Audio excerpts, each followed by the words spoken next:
En China no existe abrazos. No, ¿No? no existe. Y ¿Ninguna región? no, yo creo que no. De lo que yo sé, no. No es muy común dar abrazos. Y no es común tener contacto físico, más bien. Más distante, Sí, sí, toda la distancia está perfecto. claro. Porque, o sea, los niños una vez que entren a la primaria ya no les dan abrazos a A los sus papás. niños. Ajá. ¿Porque está mal visto o...? Sí, yo creo. No sé por qué. Mira, este niño todavía no creció, todavía abraza a su mamá. Algo así, Ok. algo así. No sé, es como... Pero también tengo que decir que las cosas va cambiando cada vez, ¿no? O sea, tal vez ya no es tanto así, pero al menos en mi generación sí fue así. Y cuando viajas ahora a China, ¿qué choques culturales tienes a la Muchísimos. inversa? Muchísimos, muchísimos. Es que... Ay, no sé por dónde empezar, pero sí, esta vez que regresé a China, una de las cosas más fuertes que yo sentí era... A ver, les digo un ejemplo muy concreto, ¿no? Por ejemplo, ese día yo estaba como... Bueno, nosotros estábamos comiendo en la casa y en ese momento, pues mi hermana terminó de comer y ya se fue a su cuarto a descansar, ¿no? Y los demás pues seguíamos comiendo, ¿no? Cuando terminamos de comer, mi papá dice, ya salte. Ajá, y entonces mi hermana sale. Y entonces yo quedé, pero ¿por qué le pides si ella ya está descansando, niña? Pero mi papá dice, es que ella tiene que venir a recoger la mesa y hacer los trastes, porque las mujeres de esta ciudad hacen eso, ¿no? Y yo escuché, yo digo, ¿por?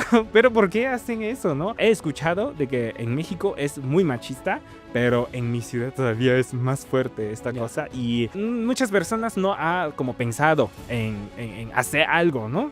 Al menos aquí en México hay como muchos cambios, ¿no? Pero en mi ciudad todavía como que la gente seguía lo que decían los adultos, entonces no han hecho muchos cambios y eso para mí era algo muy fuerte, ¿no? Como yo dije, no, vete a descansar, yo lavo los trastes, está bien, pero para mi Sí papá lavas, no. sí Sí, yo lavas. sí lavé los trastes, pero mi papá dijo, no, ella lava. Y yo, ella descansa, yo lavo, porque yo comí hasta el final, ¿no? Eso es un tema generacional también siendo de mi país. O sea, ya por ejemplo mis papás siempre han vivido como el ejemplo. Mi madre cocina, mi padre luego tiene que ayudar a fregar, ¿no? ¿Cómo ves China en general en relación de abierto al cambio? Te voy a poner un ejemplo. En mi país, Alemania, pues cada rato yo siento como los cambios son muy rápidos, pero hay otras cosas que obviamente se conservan, no se cambian tan rápido, ¿no? Pero mi madre trabajaba mucho tiempo en la escuela primaria. Los niños, al despedirse de esa escuela, siempre podían elegir una canción. Y en algún momento, pues les preguntan, oye, ¿qué canción quieren cantar?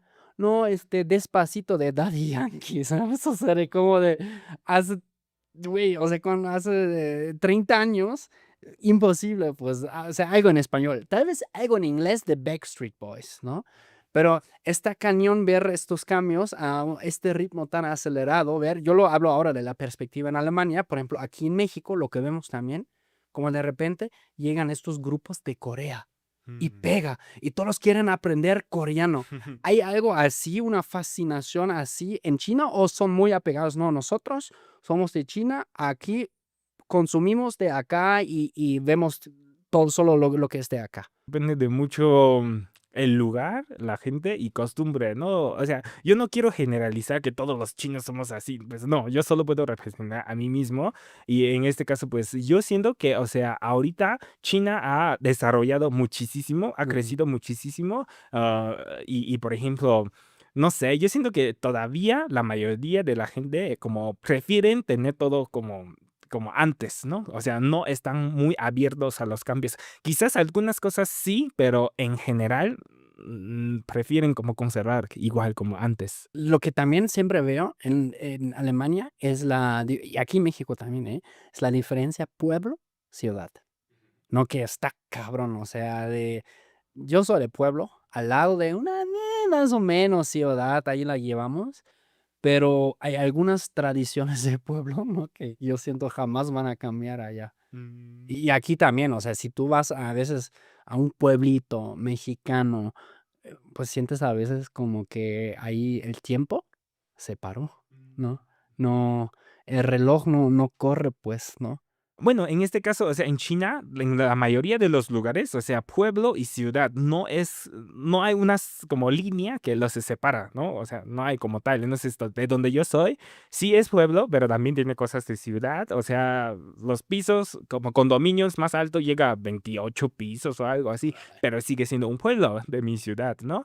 Y sí, es cierto, por ejemplo, la primera vez que vine a México era en 2016, ¿no? ¿Y sabes qué me pidió mi abuela? Mm. Me dijo que, mira, ve afuera de la casa, ves que hay como arena ahí, ¿no? Agarra un poco de arena y cuando tú estés en México, mezcla este arena con agua de México y tómatelo.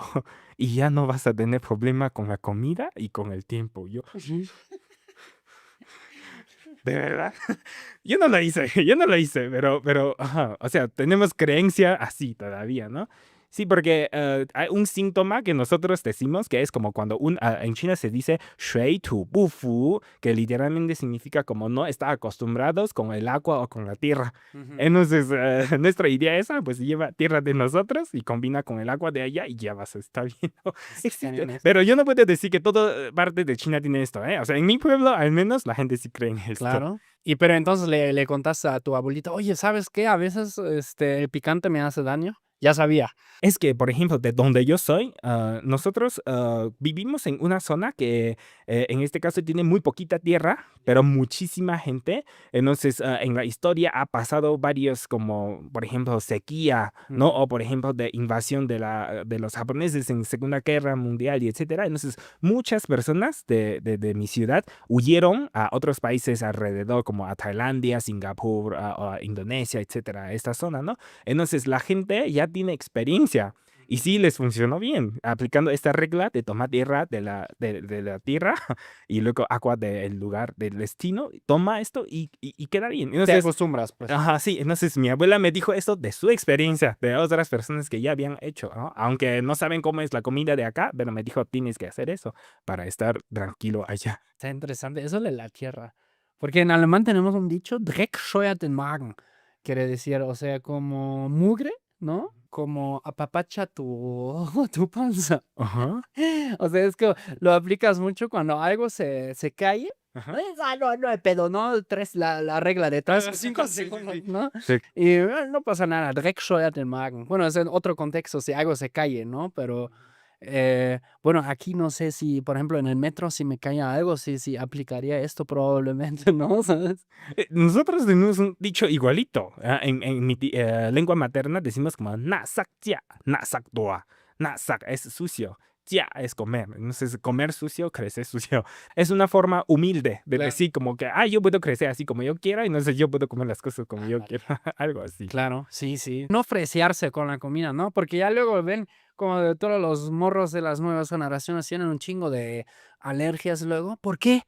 Porque no comieron en la mugre. Yo tuve muchas alergias y se fueron yendo con el tiempo. Yo siento fue porque igual mis papás eran muy, no, todo muy más limpio. Y ya cuando empecé a descuidar un poco esa parte, las alergias se fueron en algún momento. Está cabrón. ¿Tú ahora terminaste ya tus estudios acá? Sí, ya me titulé. Órale, Ajá. en la UNAM. Sí, yo estaba haciendo mi servicio social el año pasado y ya terminé. Entonces, creo que era en noviembre de año pasado que me titulé. Entonces yo no te hablé con licenciado, no manches. Está bien, está bien. El licenciado Dean, ¿qué planes tienes? Como, ¿qué te gustaría hacer o qué haces? Bueno, pues principalmente yo soy profesor de chino mandarín, pero también yo soy intérprete de chino español. También hago contenido en YouTube, en Instagram y en TikTok. Y en este caso, pues yo ya estoy diseñando mi propio curso grabado para las personas que hablan español. En este caso, porque pues la mayoría de los materiales que existe en el mercado es diseñado para personas que hablan inglés. Y pues la lógica es diferente, ¿no? Entonces yo tengo todo diseñado por mí, porque yo estoy aplicando todo lo que yo estudié en la carrera a este proyecto, ¿no? Y después, pues me gustaría como empezar a viajar por México, porque anteriormente yo dije que solo visité como 8 estados, pero México es muy grande y yo siento que no conozco suficiente, entonces pues me gustaría como seguir haciendo más contenido en otras partes de México. Por ejemplo, ahora que mencionaste como que todo el material para aprender mandarín es como adaptado más para el mercado anglosajón. ¿Qué, qué notas, qué son las típicas dificultades que tienen hispanohablantes, por ejemplo, para aprender tu idioma? Pues algunas cosas es muy parecido a los que hablan inglés. En este caso, pues como ustedes no tienen tono, no tienen este sistema tono, entonces para empezar, la parte de pronunciación sí es muy difícil. Y además de esto, pues por ejemplo, en chino existe pretérito y copretérito igualito a español, pero inglés no tiene esto, ¿no? Ya. Sí, sí, y entonces en este caso, o sea, algunas cosas de español, siendo hispanohablantes, es más fácil aprender el idioma chino porque hay más similitudes entre, de mi experiencia, tiene más similitudes entre chino y español que inglés.